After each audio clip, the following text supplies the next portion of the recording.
Hello everyone, it is Erin Floto here, and today we are talking my favorites, things that I have used in 2024 that I can't recommend enough.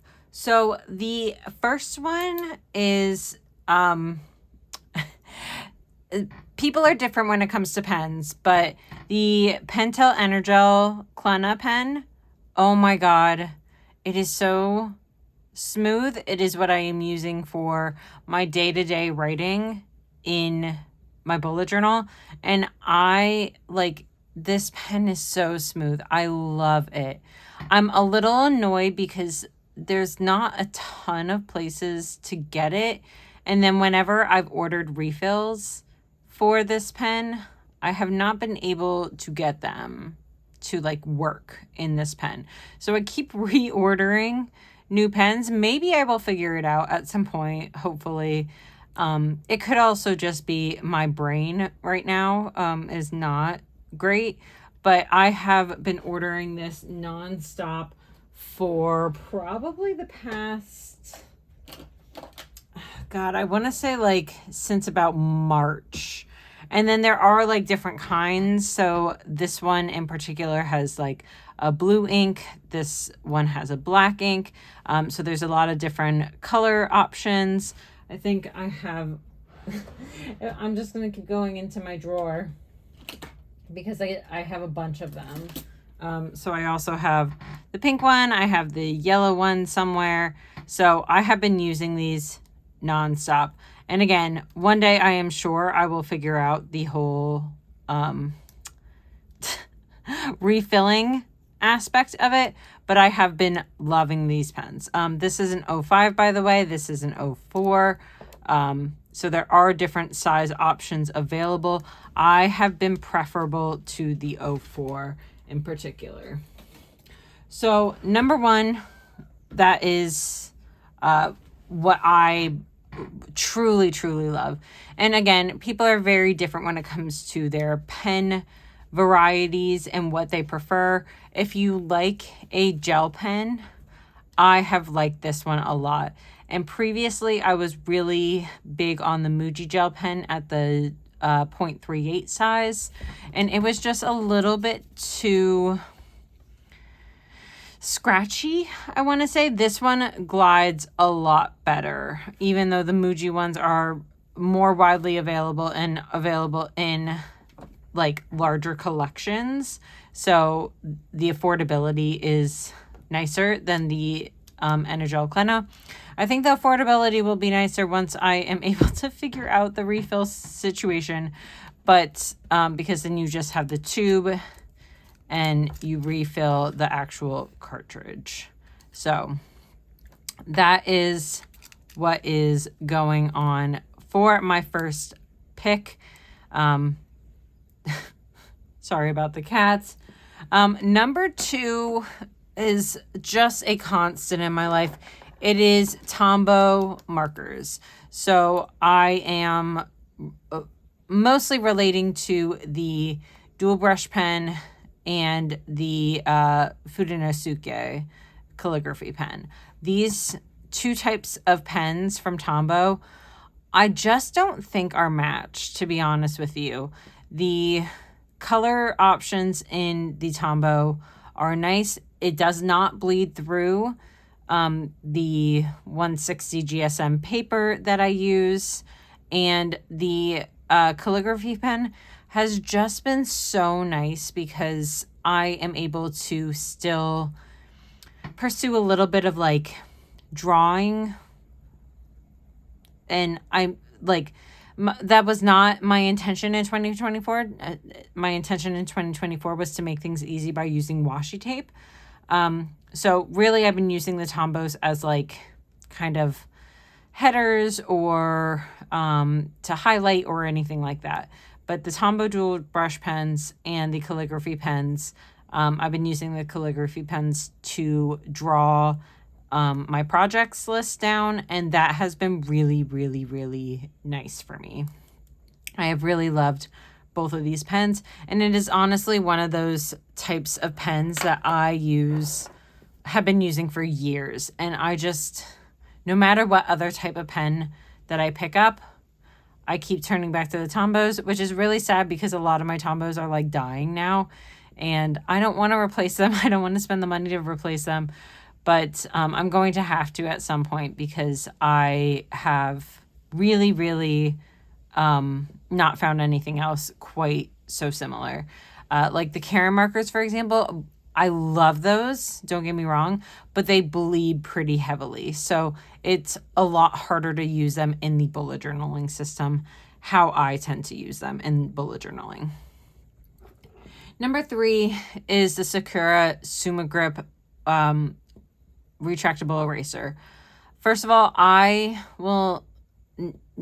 am always partial to the black rubber erasers.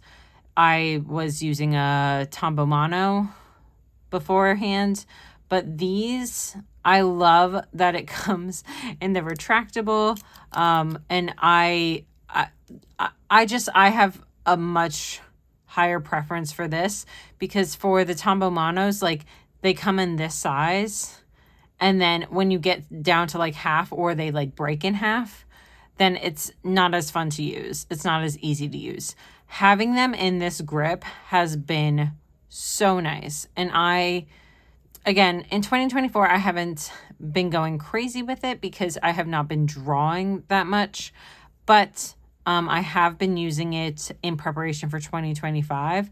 And I have to say, it is one of the things that I have continuously gone back to. It is something I really enjoy using. It is easy to use and it erases like fully. So I am very much partial to the sumogrip, especially because it is something that, like, just like with my regular pens, it is easier to handle. It is easier to erase than just a square tombow mono eraser. So that is my preference when it comes to an eraser. The next one is a B5 size planner. So I started dabbling in the B5 size planner. I'm trying to grab one over here. I'm not able to grab it.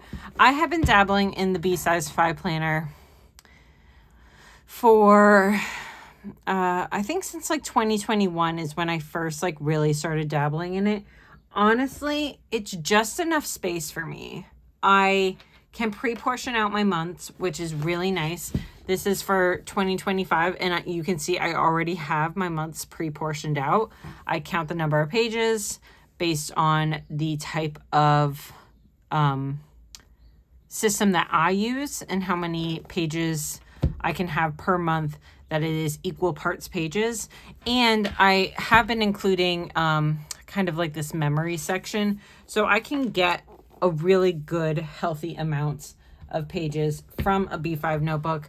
I've been using a vertical daily log, and so it's just continuous, and I have absolutely loved that particular aspect.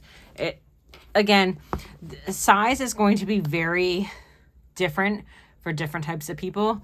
For me, I have found a love in the B5 size that I never thought I would. I truly thought I would be an A5 girly for the rest of my life, but B5 just gives me so much space. I don't feel like I need to decorate like a crazy amount. I really just like, I mean, right now I'm doing the washi tape, so I do have quite a bit of washi tape, but mostly I am pen to paper in this type of B5 notebook. And then going into 2025, I do feel like I have lost my creativity a little bit in 2024 just doing the washi tape themes. But in 2025, I am drawing again. And I have started kind of sketching things out for each of the months. So I have been enjoying, but not going overboard on the decorations either. I am very okay with white space in my planner.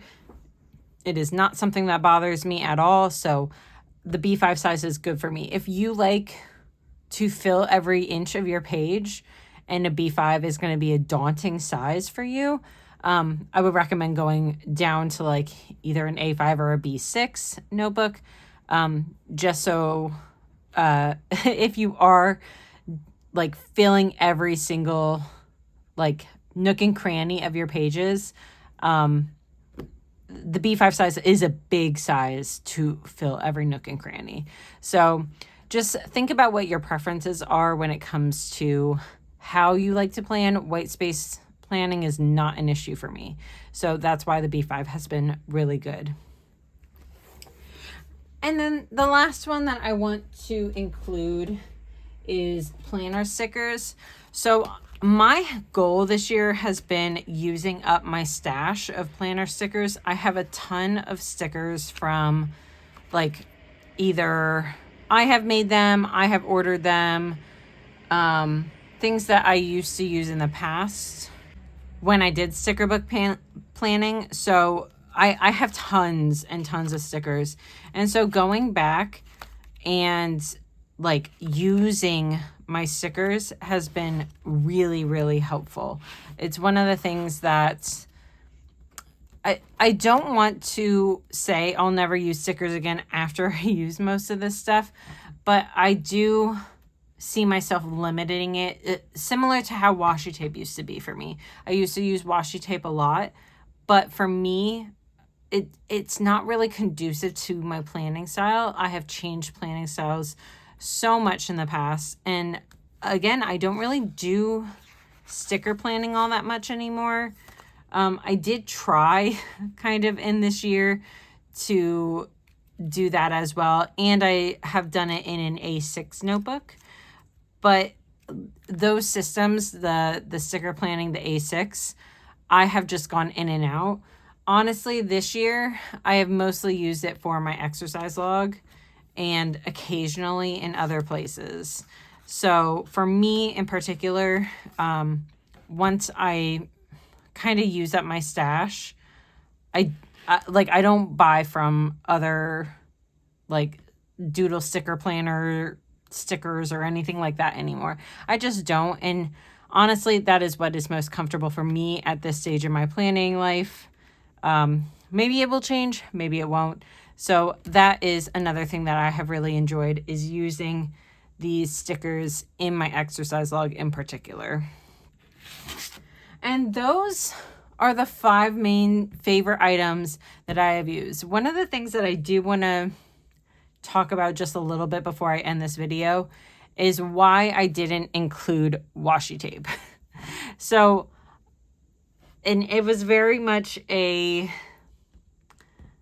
intended choice to not use washi tape.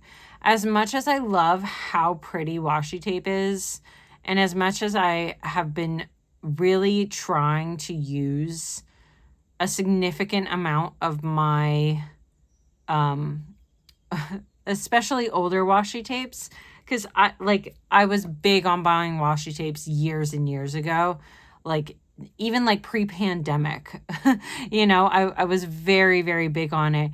And honestly, some of those washi tapes work, some of them don't. And it's just like, I kind of mentioned it at the start. So doing this washi tape challenge in 2024, I have been trying to use my stash, and I have been doing a pretty good job at it. But as you can see, I'm halfway through October, and most of these rolls, it feels like the washi tape lasts for freaking ever. I'm not gonna lie, it does. It feels like it lasts forever. And I still have nearly all of the rolls that I started when I was trying to do this challenge of using my stuff. So I just know that it's really not for me.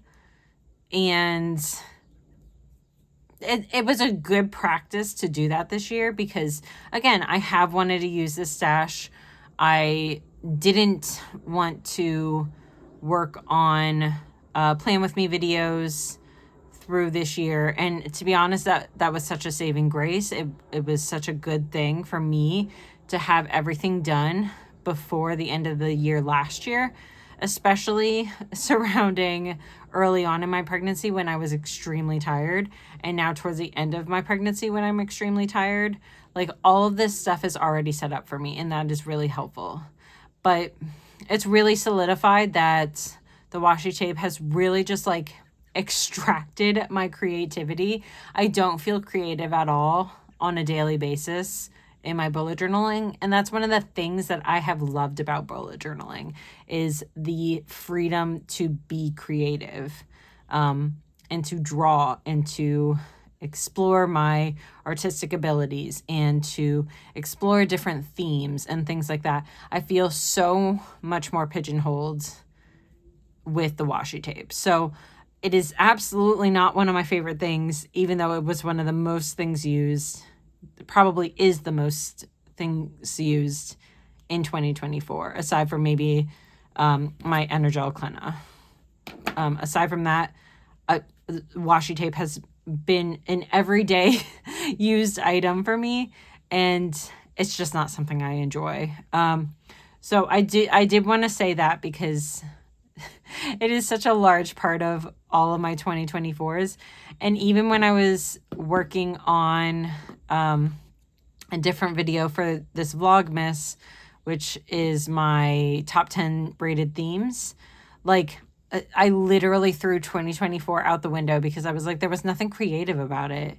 Using washi tape, again, as much as I truly love the look of like a washi tape dashboard or whatever, or the cover pages, I do really love the cover pages. But for me, it just sucked all the creativity out of bullet journaling, and that kind of stunk for me. So I did want to note that it's just not for me anymore. I have a feeling at some point I will just like put this in a big box and be like, hey, who wants washi tape? It's like, I don't know, $50 for all these rolls. No matter how many rolls there are in this collection, I will probably end up doing that because it's not my cup of tea anymore. And I think I really, really solidified that in 2024. So those are my top 5 things in 2024, my favorite things that I have used. Thank you so much for joining me, and I will see you next time. Bye, everyone.